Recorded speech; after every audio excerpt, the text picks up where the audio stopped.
Bom, minha gente, estamos iniciando a parte 2 do episódio 9 e nós vamos trabalhar nesse episódio as polêmicas entre os bolcheviques e os mencheviques.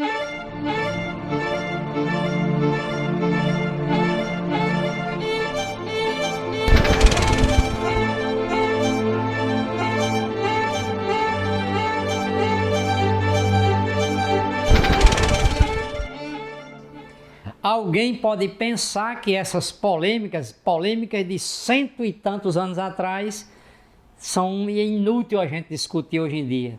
Mas está enganado e vocês vão entender como são muito atuais essas polêmicas que ocorreram entre bolcheviques e mencheviques.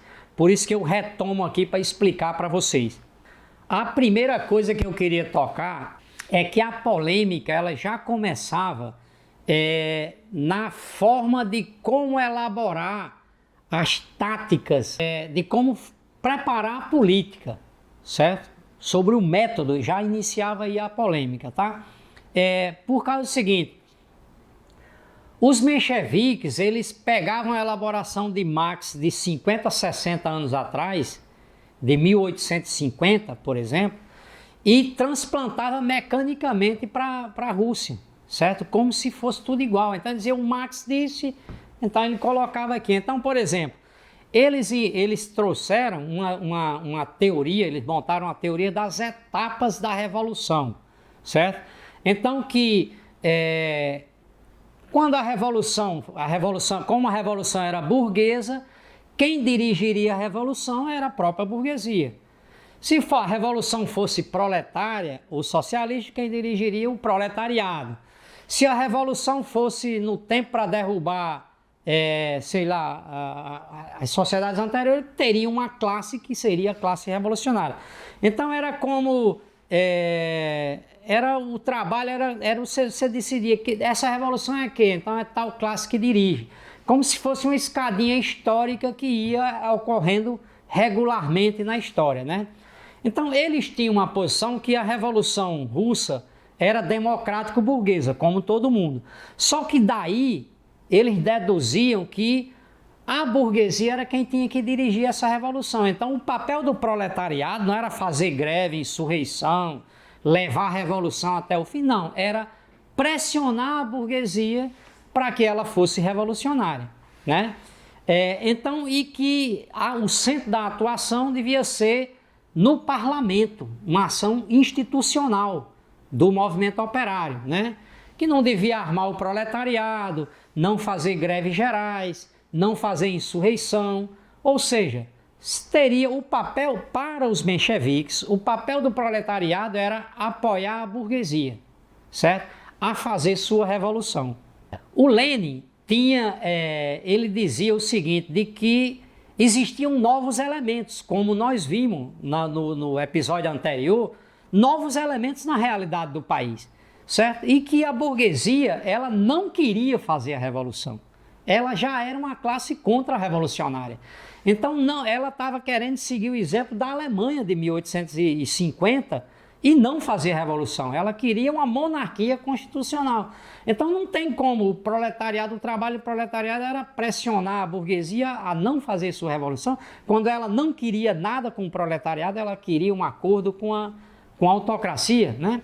Então, veja, o Plekhanov, que era um dirigente dos mencheviques, e junto com os mencheviques nesse momento em 1905, eles partiram com um método de elaboração de política que a gente chama de evolucionismo vulgar, né?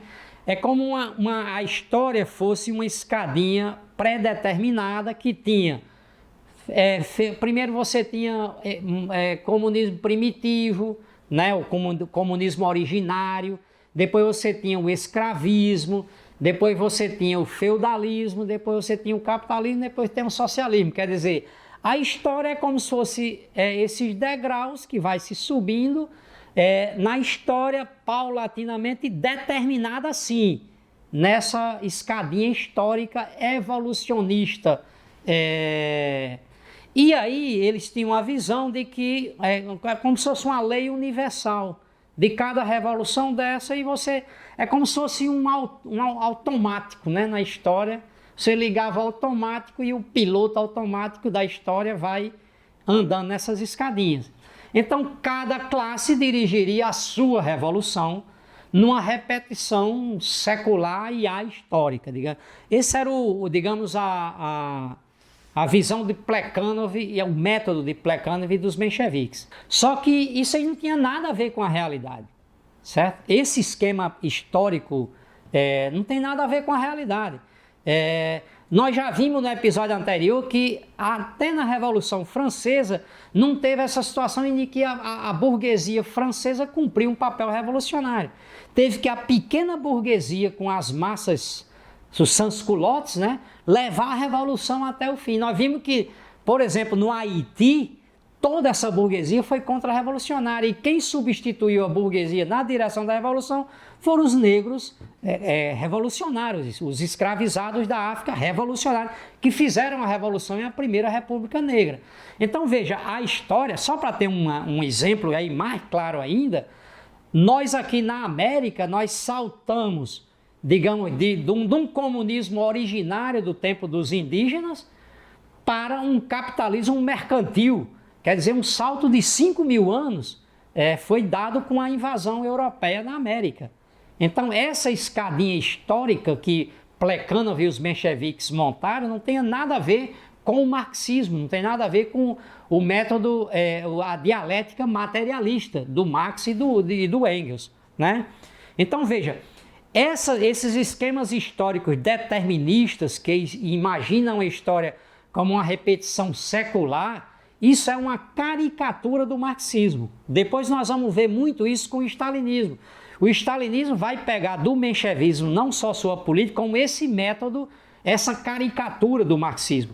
E no caso, a dialética se transforma numa coisa morta, como se fosse um autômato histórico, porque o marxismo não tem nada a ver com isso. Por quê? Porque o marxismo ele analisa os fenômenos históricos em sua transformação, certo? Então veja, para o marxismo, as analogias históricas elas são importantes. Por quê? Porque na história existe uma regularidade, certo? Então, sem essa regularidade, você não teria ciência, né? Porque a ciência se baseia exatamente nas coisas que acontecem regularmente na história da humanidade, certo? Porém, não confundir essa regularidade com repetição, porque nada se repete na história. E essa é justamente a visão marxista, da dialética marxista. Agora, se não houvesse regularidade, não poderia ter ciência, nem social, nem ciência natural, nem ciência nenhuma, certo? Porque a ciência se baseia numa regularidade, certo? Agora, essa regularidade, ela ocorre de forma desigual e combinada na esfera mundial. Nunca se repete o mesmo fenômeno, certo? Então, para vocês terem uma ideia, há uma regularidade, por exemplo, que diz assim, o Sol nasceu, o Sol nasce todos os dias, digamos assim, certo? Bom, só que aí essa regularidade, por exemplo, se baseia em determinada lei. Agora, se você pegar essa lei, regularidade que o Sol nasce todos os dias, já tem um problema. Por exemplo, tem um lugar na Terra que o Sol não nasce durante 3 meses, no Alasca, certo? Ou, por exemplo, tem um lugar na Terra que o Sol não se põe por 3 meses no verão. Qual o lugar? A Islândia, certo? Então, a visão da regularidade de que o Sol nasce todos os dias, ela é importante, é uma regularidade, mas ela tem que ser levada em conta toda a desigualdade e a combinação mundial da ocorrência do fenômeno, certo? E você tem que ver o movimento desses fenômenos, senão você cai numa vulgaridade e dizer o seguinte, o Sol nasce todos os dias, aí você vai chegar lá você vai chegar no Alasca e durante 3 meses você não vê o Sol. Se você vê a aurora boreal, que é outra coisa.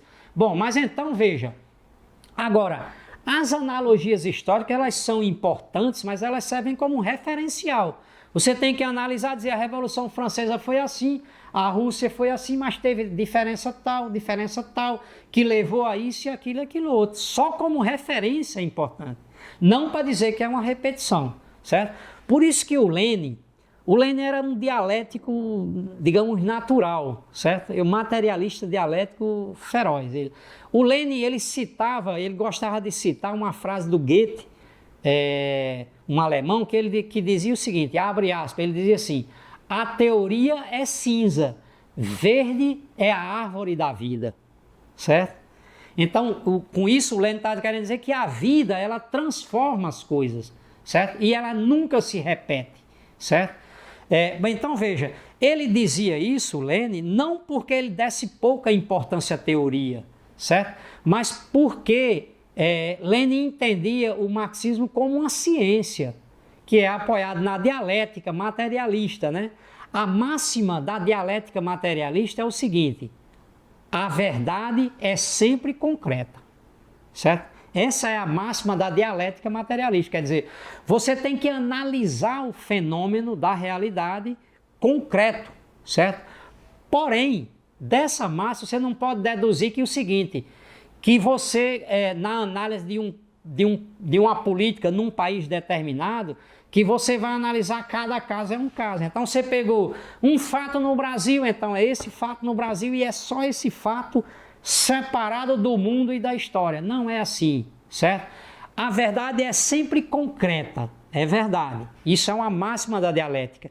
Mas a dialética materialista, ela coloca esse fato na história, no seu desenvolvimento histórico, na totalidade mundial, certo? Então, o Engels dizia que tem que colocar o ser humano operando na história para você ver essas transformações e você entender o fenômeno. Então, isso é a dialética materialista que o Lenin estava trabalhando para a sua posição. Então, o Lenin, a partir disso, nós temos uma situação que as particularidades nacionais dos fenômenos são uma parte fundamental, digamos, do todo, né? O que acontece num país é parte importante do todo e parte fundamental, mas essa parte está subordinada ao todo, tá certo? À totalidade da esfera mundial. Então, para Lenin, a tática de um partido é a conduta de um partido, a conduta política num determinado momento concreto, tá certo? E que esse momento concreto ele tem que estar ligado com o programa, com os princípios e com a história toda do desenvolvimento da coisa, certo? Então essa tática, ela tem uma ligação com a história, embora ela seja muito concreta para aquele momento, para aquele fato, ela tem uma ligação com a história e com os princípios que cada um defende. Tem uma conexão, a tática com a estratégia, com o programa e com os princípios, né? Então, por exemplo, o Lenin, ele via uma situação inédita na Revolução.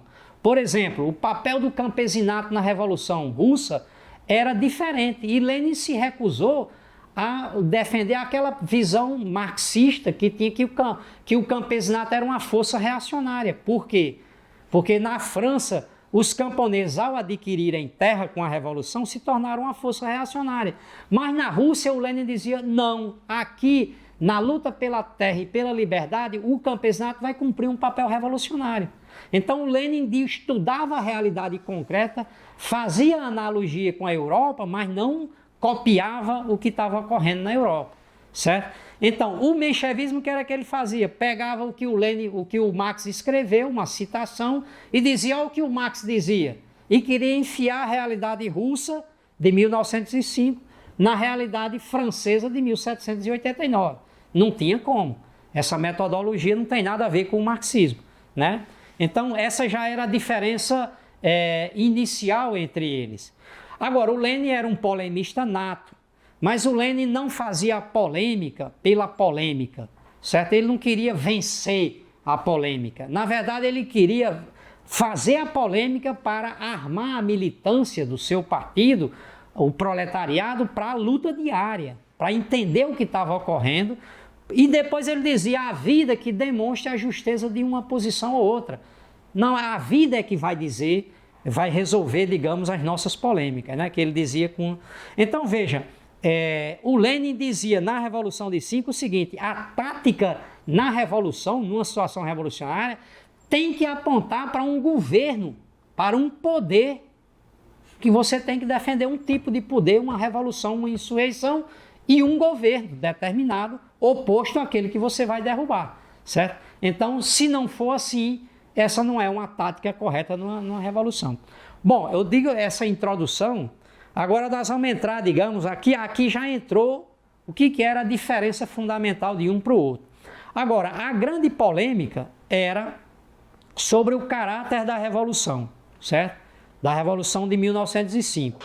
Havia um acordo geral entre todos os setores que a Revolução era democrático-burguesa. Perfeito? Tudo bem. Então, aí não havia diferença entre nenhum das pessoas. Inclusive de Trotsky, que era o mais diferenciado que tinha nessa caracterização, que nós vamos ver no episódio seguinte. Tá? Agora, a diferença era uma revolução democrática burguesa, porque nós vimos as 4 questões fundamentais, né? que eram as tarefas: era derrubada da monarquia, confisco da grande propriedade latifundiária, libertação de todas as nações colonizadas e a liberdade democrática.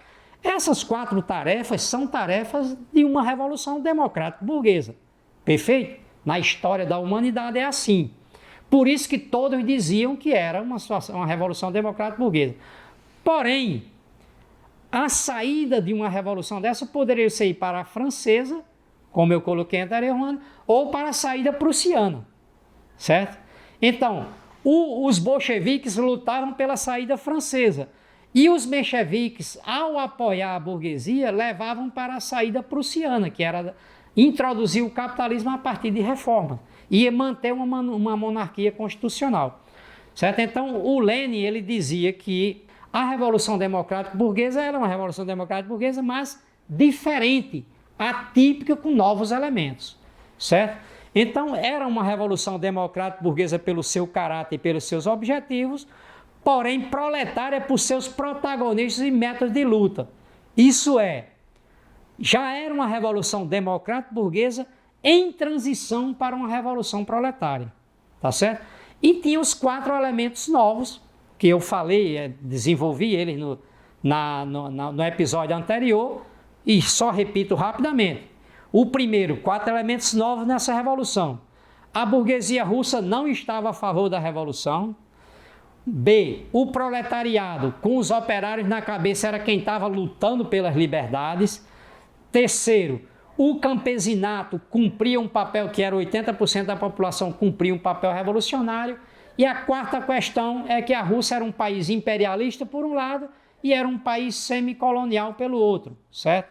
Então veja, esses 4 elementos, eles distinguiam a Rússia de 1905 dos países anteriores onde se discutiram as revoluções anteriores, como França, Alemanha, etc, etc, etc. Tá certo? Então o Lenin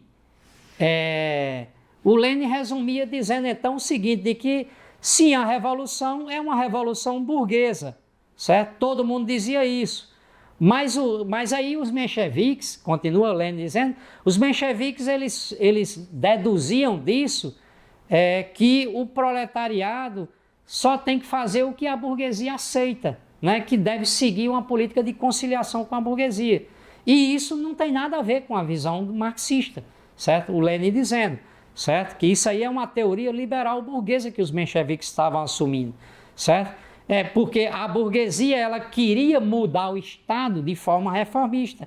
Ela queria que fosse para uma monarquia constitucional, que tivesse liberdade para ela, que já tinha o domínio econômico, certo?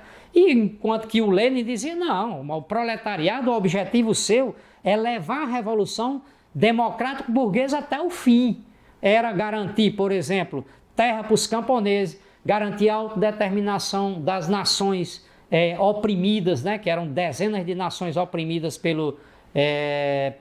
garantir as liberdades democráticas, garantir uma constituinte livre e democrática que foi eleita por todo o povo, soberana, que derrubasse a autocracia, derrubasse a nobreza do poder, né? Então,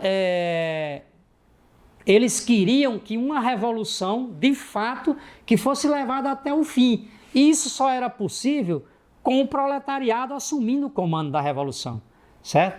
Então o Lenin dizia que o seguinte, que o Lenin formulava da seguinte maneira, o objetivo dos bolcheviques é o proletariado da cidade e do campo arrasta o seu apoio do campesinato e com isso leva a revolução até o fim para garantir essas lutas, essas tarefas democrático-revolucionárias como a terra, liberdade, autodeterminação, etc., leva até o fim e essa aliança operária e camponesa garante até o fim a derrubada da autocracia e as conquistas da revolução democrático-burguesa até o fim, certo? E depois o Lenin dizia, a partir daí nós temos uma situação que a revolução continua, só que aí já para confiscação da burguesia e para os interesses do proletariado. E nisso aí, uma parte grande do campesinato não ia estar junto com o proletariado, certo? Porque quem ia estar junto com o proletariado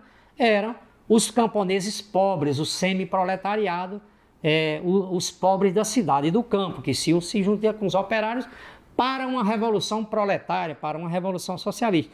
Aí o camponês médio acomodado já não vai estar a favor dessa revolução. Bom, mas aí o seguinte, a orientação estratégica do Lenin era que o proletariado devia ser a direção da revolução, a força motriz, arrastando o campesinato, com o apoio do campesinato, certo?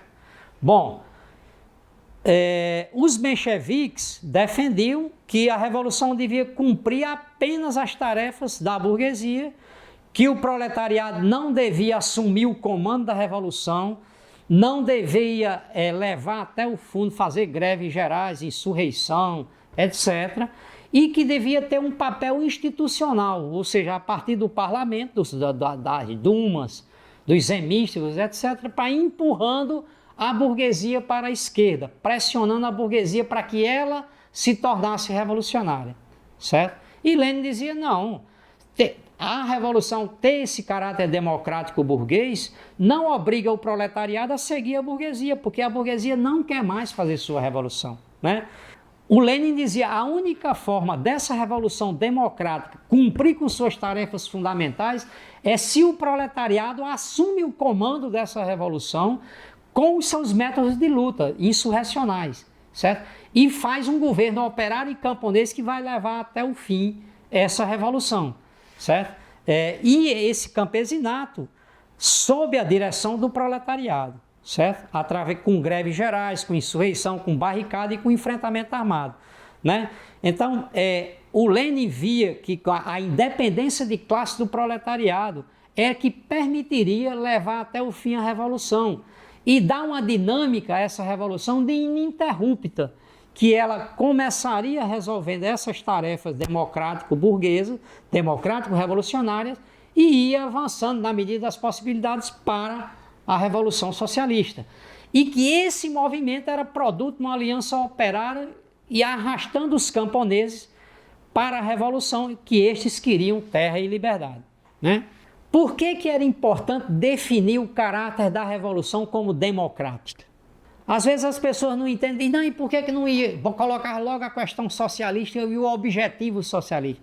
Por causa de uma questão que é a seguinte, no país você tinha uma situação em que 80% da população era de camponeses, uma grande parte pobres, e eles queriam terra e queriam liberdade. E terra e liberdade são reivindicações da Revolução Democrático-Burguesa, certo? E o proletariado, o campesinato só vai conseguir terra e liberdade na Revolução Socialista, mas isso ele não sabe.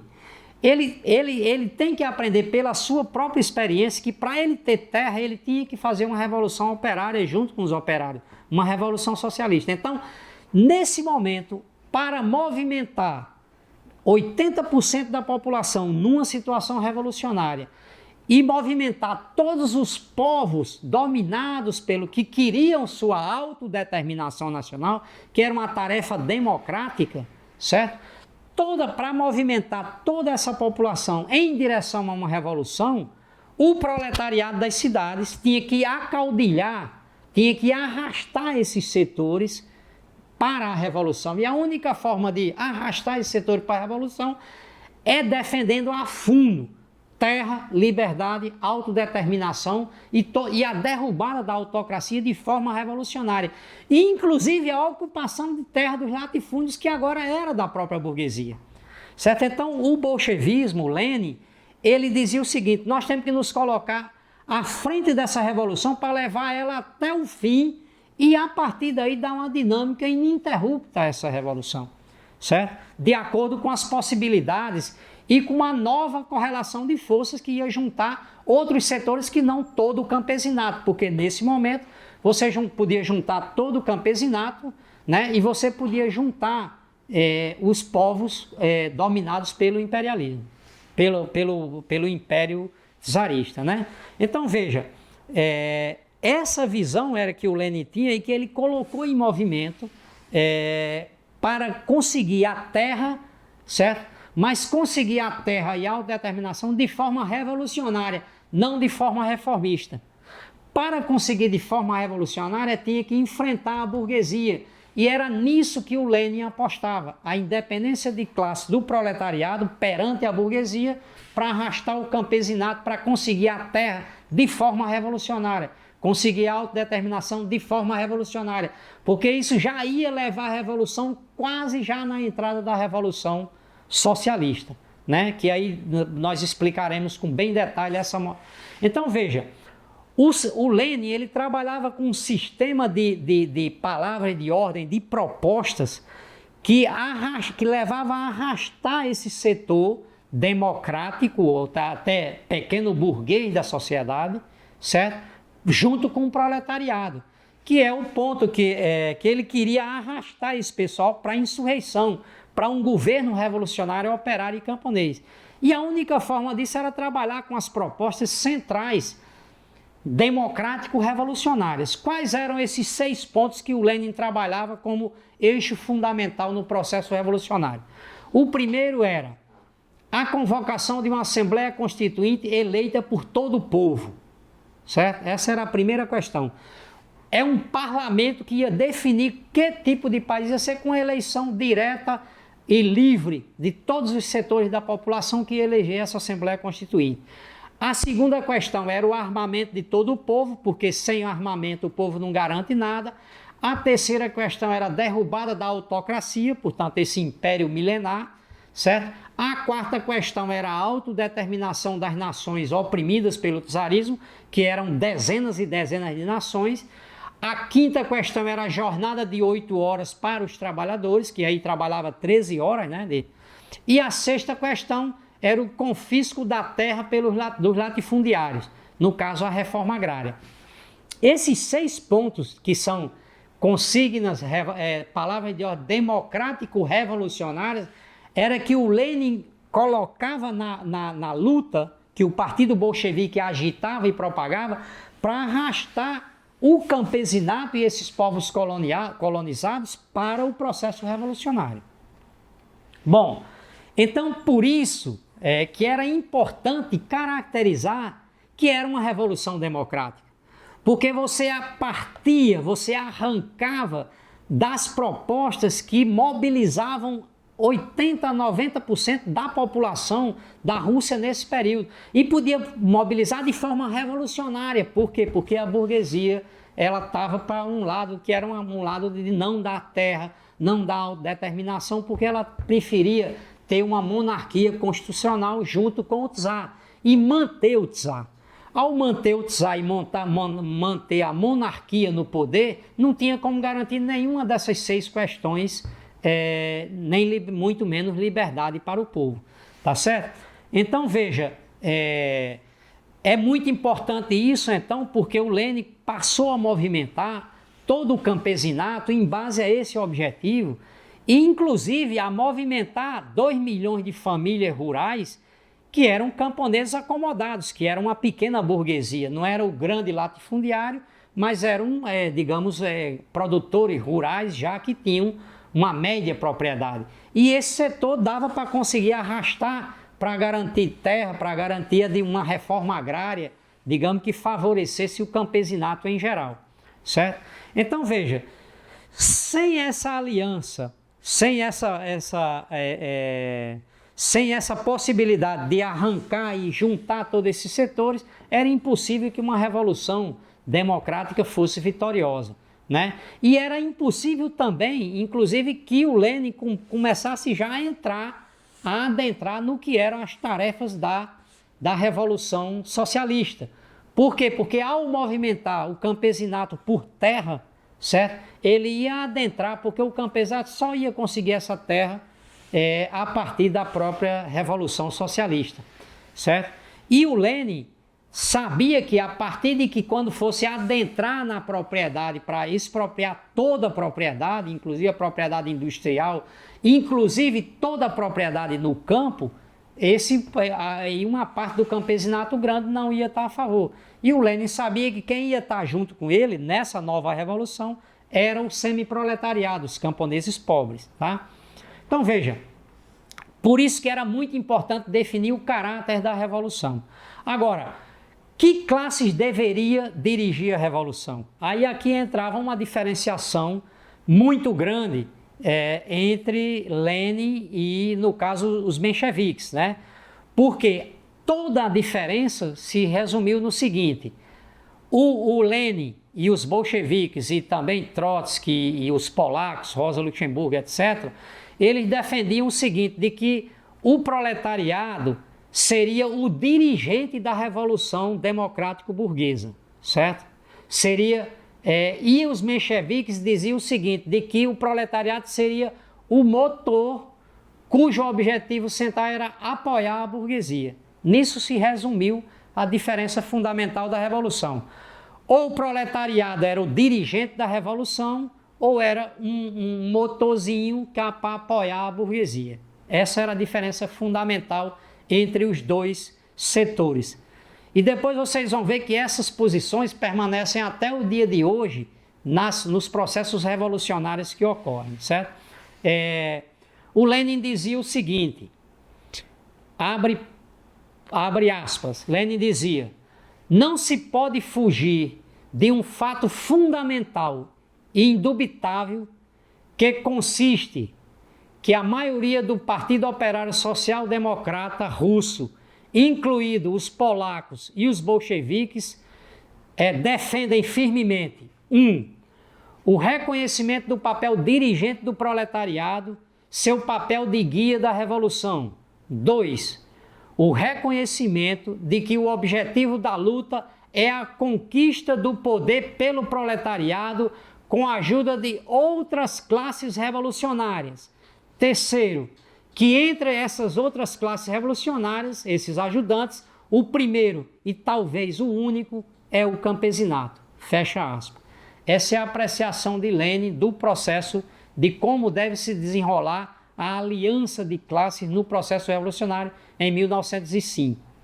Então, Lênin defendia a aliança do proletariado com o campesinato, enquanto os mencheviques defendiam a aliança com a burguesia, certo?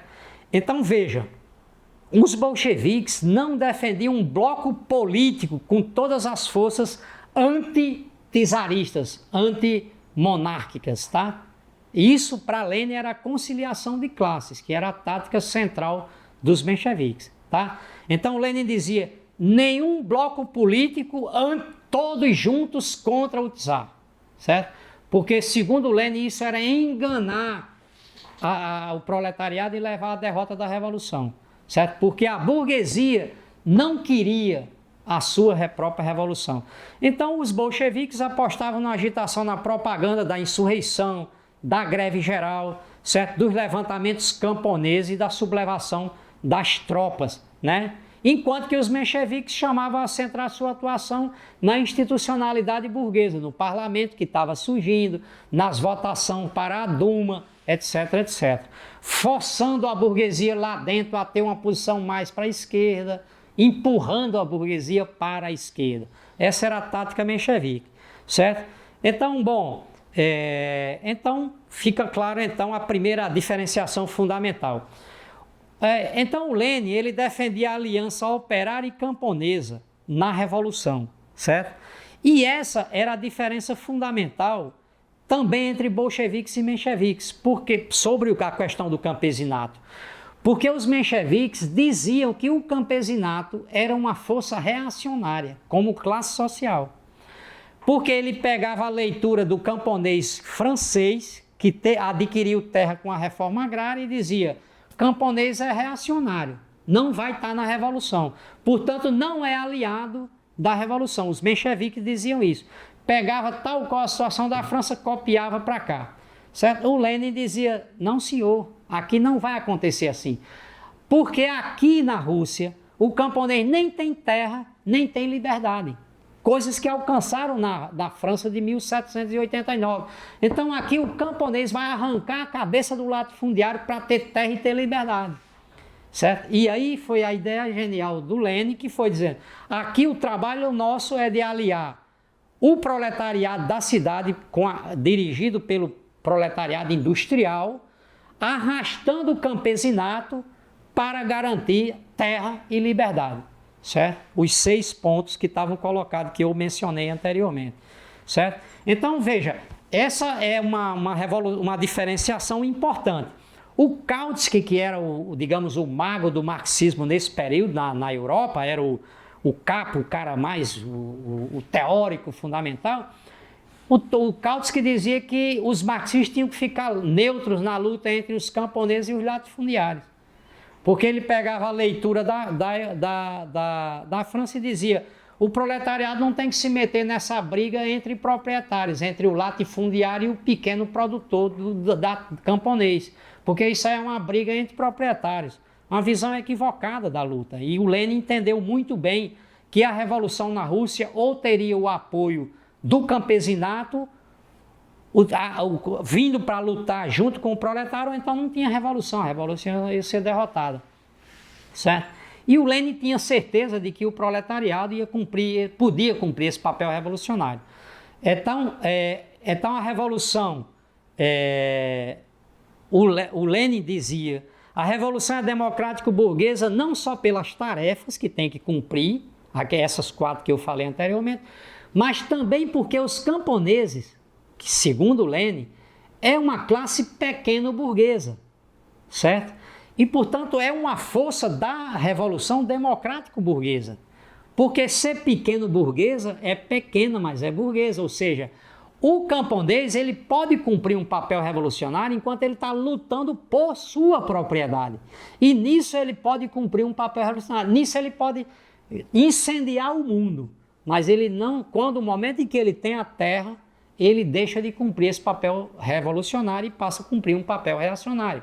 Mas até ele ter a terra, aí é muita água que vai rolar nesse meio de campo. E isso era o que o Lenin dizia. O Lenin dizia o seguinte, abre aspas: o camponês precisa de terra e o seu sentimento revolucionário, o seu sentimento instintivo e primitivo de democracia não pode ser expresso de outra forma senão colocando a mão na terra dos latifundiários. Por isso, a sua tendência para desempenhar um papel revolucionário na Rússia. Fecha aspas. São palavras do Lenin. Então, aparentemente, os mencheviques tinham uma posição mais marxista, certo? Porque repetia o que o Marx dizia. Só que não tem nada a ver, isso é uma visão dogmática, certo? E os bolcheviques foram mais adiante. Eles propuseram ter comitês camponeses. Quer dizer o quê? Os camponeses se organizavam em comitês e eles mesmos ocupavam a terra e dividiam a terra como eles achavam apropriado, certo? Então os bolcheviques não deduziam dos livros a sua posição, usavam o marxismo como um método de análise da realidade e definia as palavras de ordem revolucionárias para aquele momento, certo? Então, os bolcheviques, inclusive, o Lenin era muito cauteloso do que ele dizia o seguinte: forme os comitês camponeses e tomem a terra do latifundiário. E o que faz com a terra? Aí o Lenin dizia: nisso a gente tem que ser muito cuidadoso. Por quê?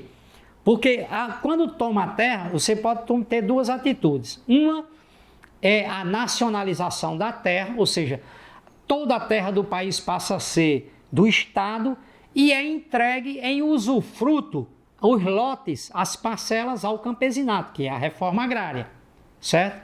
Essa é uma forma. E a outra forma é a socialização da terra e a produção em grandes propriedades, em grandes empresas já estatais, digamos, uma produção agropecuária, industrial, já em, digamos, numa grande empresa estatal socialista, digamos. São duas formas. O Lênin dizia, olha, nós não vamos definir nem dizer como deve fazer o campesinato vai tomar as terras e ele mesmo vai definir a forma que ele vai fazer, e que é prematuro definir de antemão que posição fazer. O Lênin, ele tinha uma posição que era a socialização da terra, mas ele dizia que depende, de muitas circunstâncias, qual o programa que vai ser aplicado num determinado programa. Então ele dizia, é prematuro eu definir de antemão, certo? E aí ele definiu os comitês de camponeses e os camponeses vão saber o que fazer com essa terra.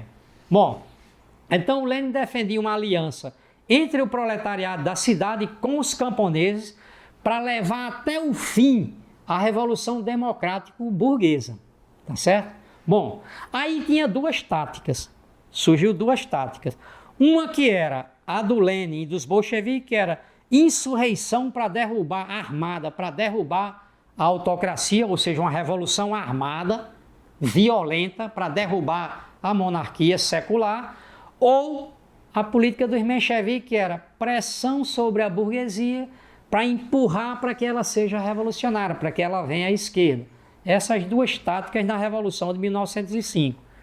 Então o Lênin, ele dizia o seguinte, que na situação da Rússia, essa posição de ter uma atuação institucional, ser contra o armamento do povo, ser contra a insurreição, ser contra uma greve geral e se unir com a intelectualidade burguesa para atuar no parlamento, essa era a posição dos mencheviques, essa tática. O Lênin dizia que isso é apoiar os trânsfugas liberais, é uma traição, o Lênin dizia. Porque a burguesia liberal era trânsfuga, porque ela estava com um acordo, queria um acordo e fez um acordo com a autocracia, com o imperador.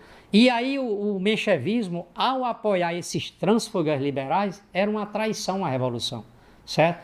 A tática dos bolcheviques era um boicote ativo a esse falso parlamento que estava chamando a autocracia, que era a Duma, certo? Então o Lênin dizia boicote ativo. Essa Duma não dava, operário não votava, camponês votava, votava numa parte e depois elegia um que ia para uma terceira eleição, quarta eleição. Quando chegava na cúpula dessa eleição, só tinha nobre, latifundiário e burguês na cúpula dessa Duma, né? Então não tinha liberdade de agitação, os partidos não tinham, até o partido burguês maior, que era o partido cadete, não tinha liberdade para fazer agitação, estava na clandestinidade. Então não tinha, o Lênin dizia boicote, não participamos dessa Duma, das eleições, e a agitação e propaganda por uma insurreição armada, formar o exército revolucionário com armamento do povo e um governo provisório revolucionário, operário e camponês, certo? Essa era a proposta do Lênin. Aí a diferença que ia se aumentando. O Lênin e os bolcheviques defendiam a formação de um governo revolucionário provisório, operário e camponês, certo? E os mencheviques diziam que não devia participar desse governo, que não tinha que entrar em governo nenhum, que o papel do proletariado era apoiar a burguesia, não formar um governo próprio, certo? Então, o governo, os bolcheviques defendiam um governo provisório revolucionário que ia suceder e derrubar o czar, um governo composto pelos operários, o proletariado da cidade e do campo e o campesinato, certo? Para levar até o fim a revolução. E garantir uma república democrática, a convocatória de uma constituinte, a autodeterminação nacional, liberdades, a terra, etc, etc. E que esse governo revolucionário ia impedir, inclusive, lutar contra a contra-revolução do czar imperial e burguesa também, que ia estar do lado de lá. Então, um governo revolucionário que ia lutar com tudo, de forma armada, para impedir a restauração da monarquia, que era a luta que se desempenharia a partir da derrubada da monarquia, certo? essa luta pela restauração monárquica ocorreu em toda a Europa e foi vitoriosa em vários países. Então veja, a visão dos mencheviques era uma visão contemplativa, certo? Afirmava, não dirigimos a revolução, nem entramos num governo revolucionário. Era muito cômodo, era ficar quieto, porque ficar quieto significa apoiar a burguesia, certo? Deixar a burguesia fazer seu papel e o proletariado ia fazer seguidismo da burguesia. Bom, e eles acusavam os bolcheviques de dizer que eram terroristas, blanquistas, jacobinistas, bakuninista, ou seja, tudo que ia, gente que ia dar um golpe, armar o povo, armar uma minoria para dar um golpe e tomar o poder de Estado, etc. Certo? Então eles acreditavam, os mencheviques, que ia reproduzir na Rússia o mesmo que ocorreu na Europa, que ia ter um parlamento, que ia ter sindicato, ia ficar 30, 40, 50, 100 anos o parlamento, elegendo para parlamento, elegendo sindicato e tal. E aí o proletariado ia se educando até que um dia chegaria pacificamente ao socialismo.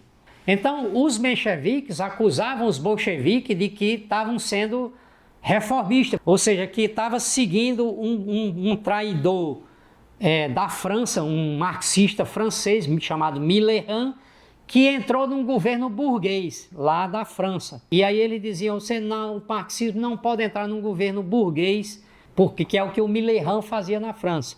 E o Lenin dizia, não tem nada a ver. O que o Millerand está fazendo na França é uma traição, porque ele está entrando num governo burguês muito depois da Revolução Democrática Burguesa. A burguesia já está no poder.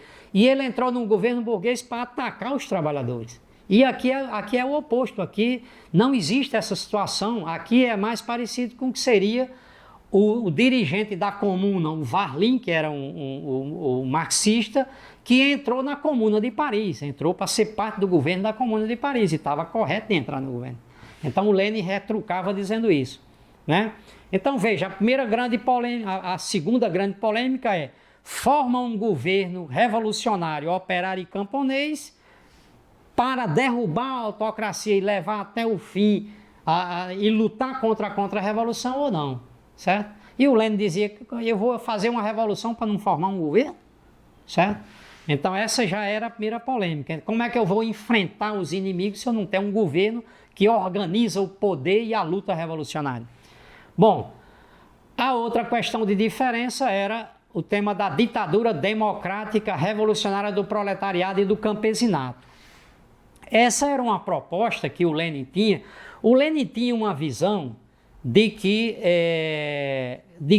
esse governo operário e camponês, ele era uma correlação de forças que juntava os operários e os camponeses, certo? E que ele não era um governo socialista puro, certo? Justamente por quê? Porque ela era uma junção do proletariado com um setor importante da pequena burguesia, certo? Então o Lenin dava um nome para essa ditadura, que era ditadura democrática, revolucionária do proletariado e do campesinato, certo?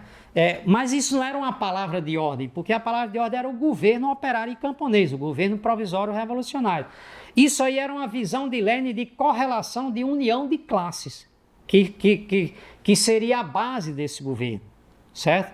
E o Lenin dizia, bom, então essa é uma ditadura que nós vamos formar, que vai juntar o operário com o camponês, para lutar de armas na mão para impedir a restauração monárquico-burguesa, para enfrentar a contra-revolução e levar o programa democrático revolucionário dos 6 pontos até o fim, de forma revolucionária, não de forma reformista dentro do parlamento, certo?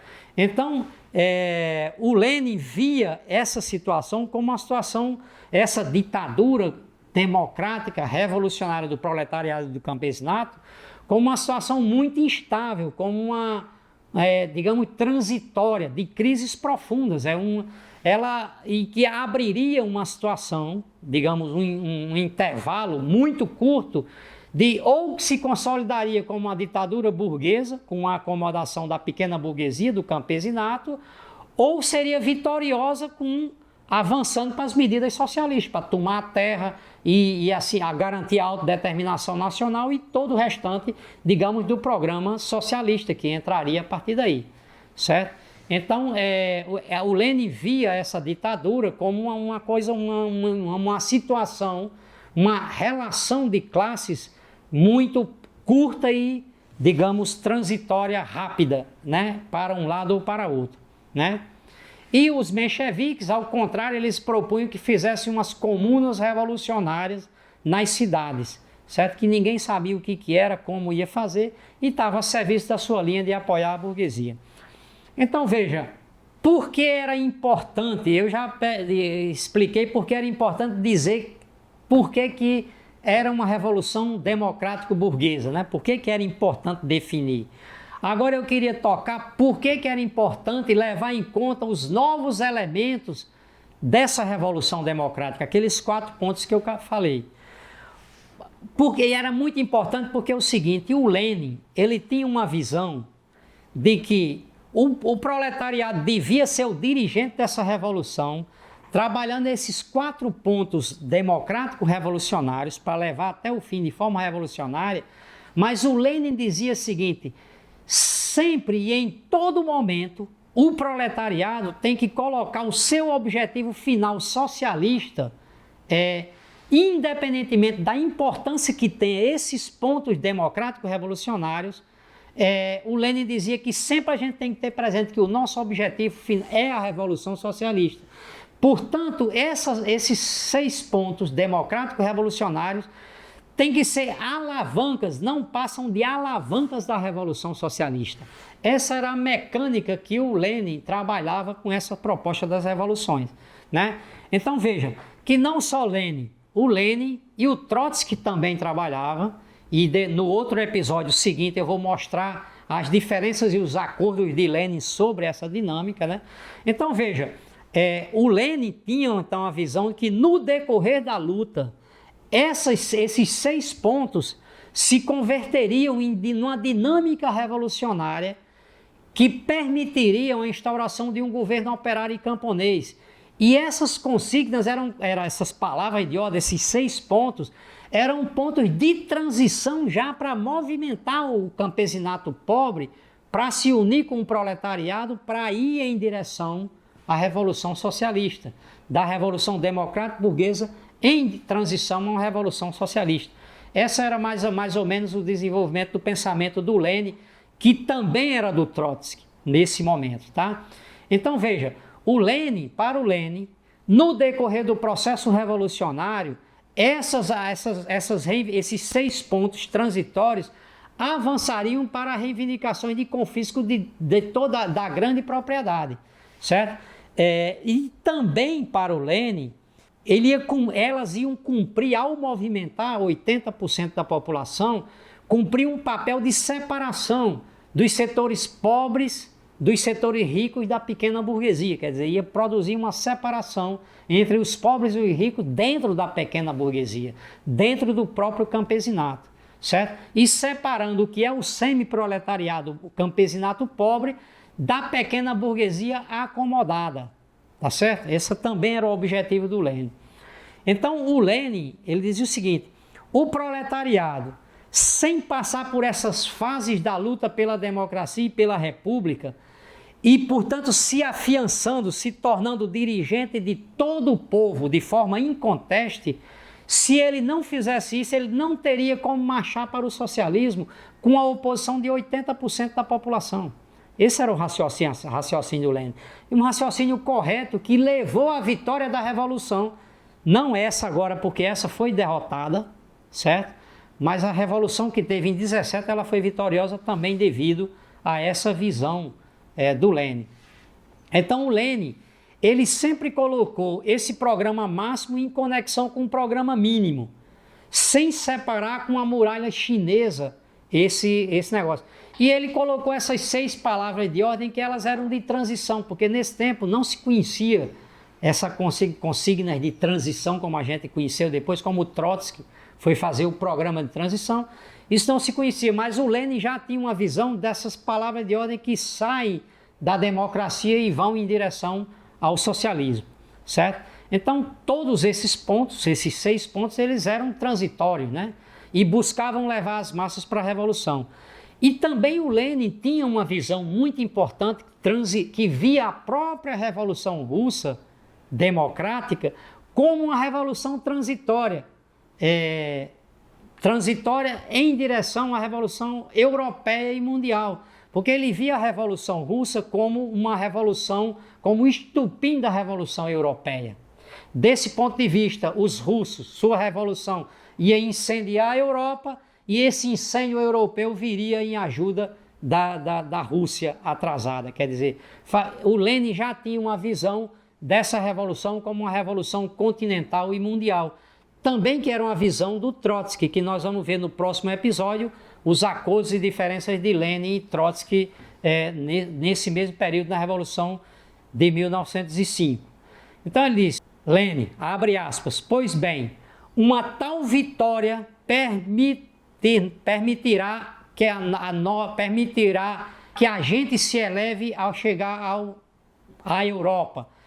E vai permitir também que o proletariado socialista europeu, libertando-se do jugo da burguesia, irá ajudar-nos, por sua vez, a fazer a Revolução Socialista. Então ele diz, a Revolução Russa vai incendiar a Europa e vai levar a revolução, o proletariado socialista europeu se libertar da burguesia e ajudar a própria Revolução Socialista Russa. Essa era a dinâmica que o Lenin via. Então, portanto, o Lenin via a Revolução Russa como parte determinante de uma transição da Revolução Democrática para a Revolução Socialista, certo? Abre aspas, o Lenin diz, V Periode, que é o jornal deles, indicava ao proletariado revolucionário da Rússia uma missão ativa, triunfar na luta pela democracia e aproveitar esta vitória para propagar a revolução para a Europa. Fecha aspas. Aqui termina essa parte que é a polêmica entre bolcheviques e mencheviques. Vocês podem trazer para os dias de hoje, vocês vão ver em todas as revoluções, em todos os debates, muito essas polêmicas na atualidade hoje entre revolucionários e reformistas. E chegamos ao fim da parte 2 da Revolução de 1905, do episódio 9. E agora espero que vocês tenham gostado, continuem, porque o próximo episódio é um episódio fundamental, que é justamente as diferenças entre Lenin e Trotsky na Revolução de 1905. Um debate super importante que até os dias de hoje ocorrem na esquerda mundial. Até lá!